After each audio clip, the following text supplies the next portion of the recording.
The pain of losing a child is unimaginable. For Caroline, the grief was unbearable. One moment, her 2-month-old son Baraka was comfortably nestled in her arms. When he slept, she put him in a makeshift cradle next to the groceries she was selling at the market. The next moment, the child was gone, snatched from the cradle as her mother tried to eke out a living. The child that had been sleeping peacefully a couple of minutes before just vanished into thin air. This is the story of a mother's nightmare when her baby was stolen. When it dawned on her that her baby was nowhere to be found, she screamed, calling people to help her find her baby. A crowd quickly converged around her. Some people were kind enough to empathize with her situation and consoled her. Some of them, though, were very unkind, saying how careless she was to leave her baby unattended in her quest for money. When she didn't find her baby Baraka, she went to report the loss to the local police station. She also reported the incident to the police stations in the neighboring towns, hoping they would start a campaign or share flyers to nab the thief before he or she got far. After reporting to the police, she went from house to house, asking about her baby. When she returned home and reported what had happened to her husband Robert, instead of consoling her and offering to find the baby, he chased her away, warning her to come back only when she had found baby Baraka. She went from one place to another, asking anyone if they had seen her baby. Days turned into weeks, and weeks into a couple of months, as she searched every corner of the town, going from door to door, pleading for any information about her missing child. She visited police stations, tirelessly reporting her loss, her voice hoarse from crying and begging for help. But each lead turned into another dead end. Her hope dwindled with each passing day, but Caroline refused to give up, asking anyone who cared to listen. On the other side of town, there lived a woman called Naomi. She was a barren woman. She nursed a different kind of agony. For years, she had yearned for a child of her own, feeling the weight of society's cruel whispers and judging eyes. The pitying glances and whispers from neighbors and the scornful complaints from her in-laws were so unfair. She maintained a stoic posture, but the comments were very hurtful. The silent judgment of a society that values motherhood as the ultimate purpose of a woman drove her insane. She was ridiculed and not allowed to contribute or talk freely in discussions. They even shunned her in church, sitting separately from her, as if she had an infectious disease. They made sure she was removed from her Sunday school teaching position, claiming she had no experience with children. Through it all, she put on a brave smile, leaving all to God.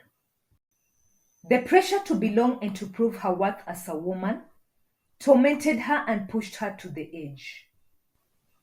Naomi's story is one of the many untold stories of experiences suffered by barren women and men forced by society into solitude. Why does society ostracize such people? Why do we talk cruelly behind their backs, knowing very well it's no fault of their own? These are circumstances beyond their control. Are they children of a lesser God? It was in her moment of desperation that the baby selling syndicate found her.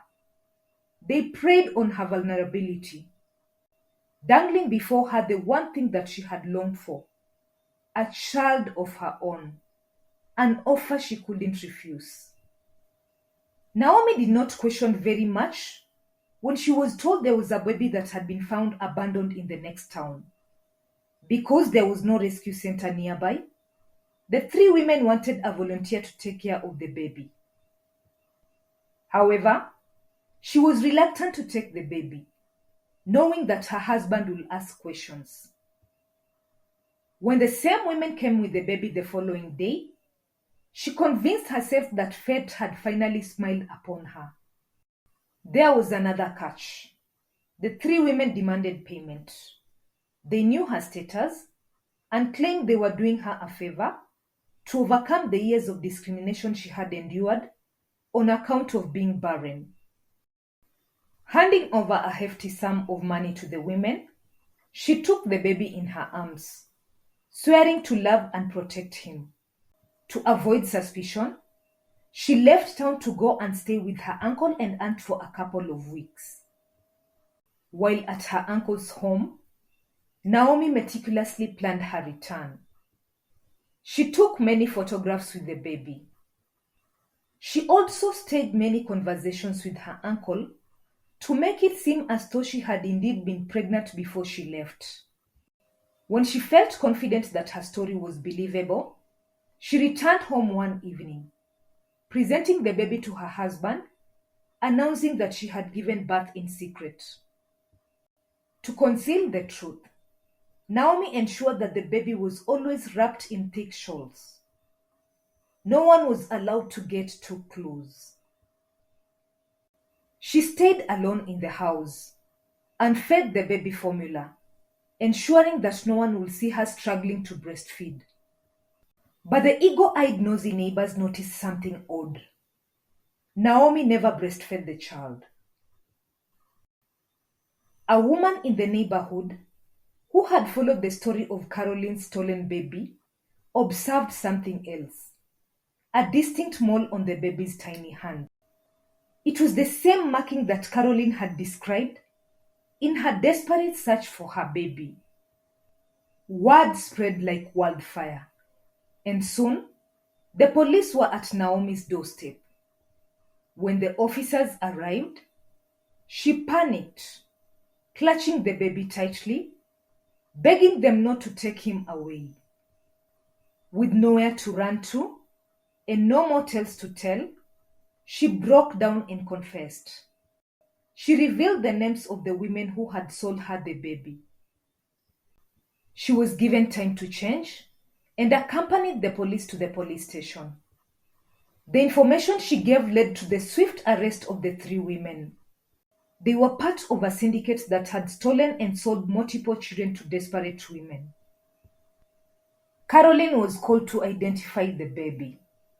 She trembled, identifying the distinct mole on Baraka's hand.